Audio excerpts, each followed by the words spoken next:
5 njerëzit më jetë gjatë në botë, ndër vite. Këta që do t'ju tregoj tani, mendohet se janë të dokumentuar, ndonse 2 të fundit nuk ka fakte të dokumentuara. Japoni, Kane Tanaka, 119 vjeçe. Lindi në 1903 dhe vdiq në vitin 2022. Franc, Jean Calmet, jetoi 122 vjet.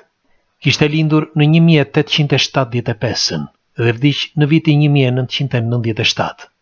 Japoni, Shigekio Izumi, jetoi 120 vjet. Kishte lindur në vitin 1865 dhe vdiq në vitin 1986. Rumani, Maftei Pop, tregohet se jetoi 148 vjeç. Kishte lindur në vitin 1804 dhe vdiq në vitin 1952. Hungari, Petru Zhardan, tregohet se jetoi 185 vjeç. Kishte lindur në vitin 1539 dhe vdiq në vitin 1724. Sipas jush, sa mund të rrojë njeriu, ose deri në çfarë moshe ja blen që të jetoj? Pres komentet tuaja dhe ndajeni.